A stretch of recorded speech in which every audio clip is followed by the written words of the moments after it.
नमस्कार दोस्तों, आज मैं आपको प्रदोष व्रत की कथा सुनाने जा रही हूँ। एक नगर में एक विधवा ब्राह्मणी अपने बेटे के साथ रहती थी।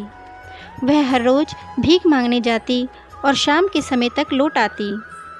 भिक्षाटन से ही वह स्वयं व पुत्र का पेट पालती थी।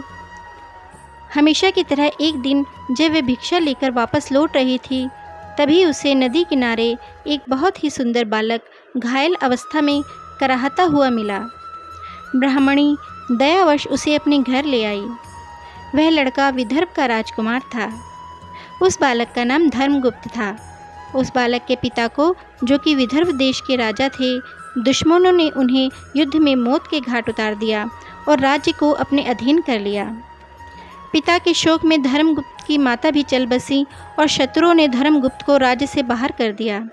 बालक की हालत देखकर ब्राह्मणी ने उसे अपना लिया और अपने पुत्र के समान ही उसका भी पालन पोषण किया। कई दिन बीत जाने के बाद ब्राह्मणी अपने दोनों बालकों को लेकर देवयोग से देव मंदिर गई, जहां उसकी भेंट ऋषि सांडिल्य से हुई। ऋषि सांडिल्य एक विख्यात ऋषि थे, जिनकी बुद्धि और विवेक की हर जगह चर्चा थी। ऋषि ने ब्राह्मणी को उस बालक के अतीत यानी कि उसके माता पिता की मौत के बारे में बताया, जिसे सुनकर ब्राह्मणी बहुत उदास हुई। ऋषि ने ब्राह्मणी और उसके दोनों बेटों को प्रदोष व्रत करने की सलाह दी। उससे जुड़े पूरे विधि विधान के बारे में बताया। ऋषि के बताए गए नियमों के अनुसार ब्राह्मणी और बालकों ने व्रत संपन्न किया, लेकिन उन्हें यह नहीं पता था कि इस व्रत का क्या फल मिल सकता है। कुछ दिनों बाद दोनों बालक वन विहार कर रहे थे।